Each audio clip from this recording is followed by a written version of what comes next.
And then we have the tile plot. So that's the thing that you find here, the per tile sequence quality.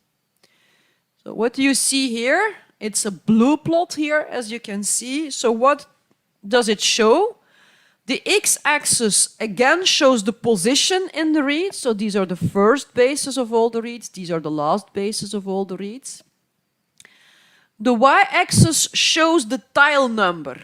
So I don't know if you remember, but a lane is typically divided into 100 tiles. And that's why you go from 0 to 100 here, 100 tiles.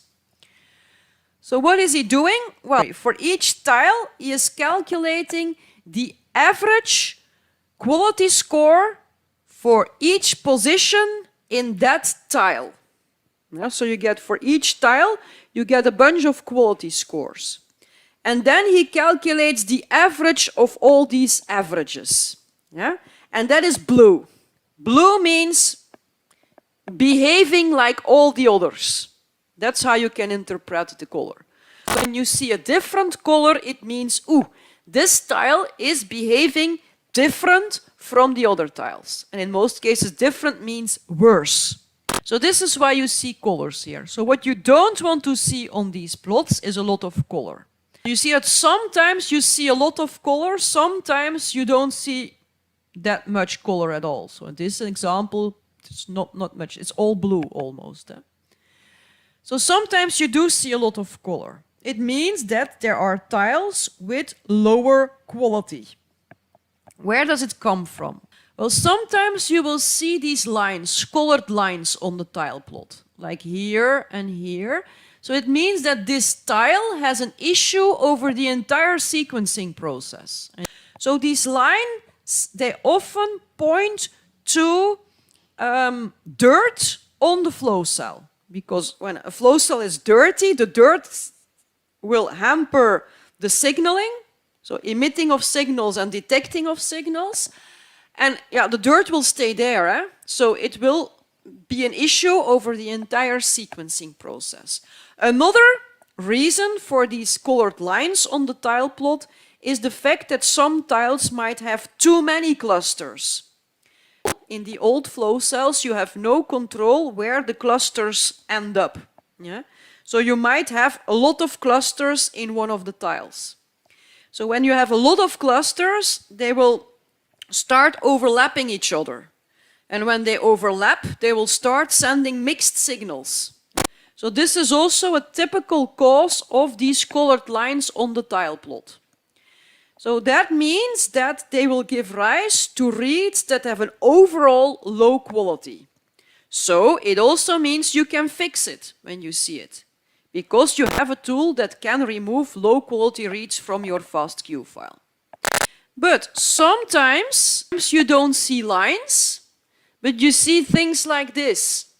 It's a temporary issue. Yeah? Here you have a whole bunch of tiles that have a low quality, but after a few cycles it disappears again.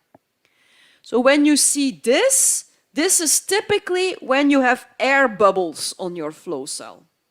So Illumina sequencing is done in a fluidics system with a lot of tubes where you have fluids. And sometimes you have air bubbles in these tubes, and they end up on your flow cell.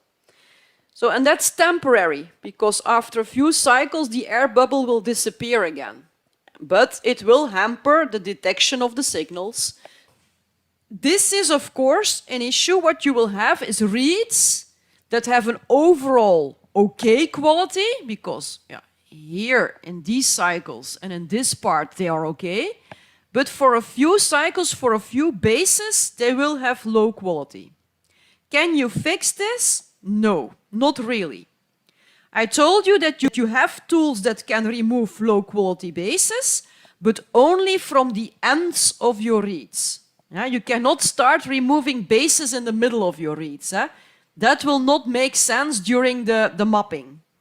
So no, you cannot fix it, but what you can do is you can say, during the mapping, you can ask the mapper to allow a bit more mismatches in the alignments. You have to allow mismatches anyway during the mapping because the quality drops towards the end of your read. So you have to allow a few mismatches. Sequencing, next-gen sequencing generates errors. It's known. Yeah? So you have to allow a few mismatches. And when you see these patterns in your tile plots, you can allow a few more. So instead of 2 mismatches, for instance, you will allow 4 mismatches here. Yeah, and then sometimes you have these small issues like here that you really cannot interpret. For one cycle, there is something going on there, a very small air bubble maybe, I don't know. But sometimes you also have issues that you cannot really interpret. Okay, so take home here. Yeah, FastQC is very stringent here on this plot. When you see lines, colored lines, it means that you have to remove low quality reads from your FastQ file. When you see these patterns, it means that you have to allow a bit more mismatches during the mapping.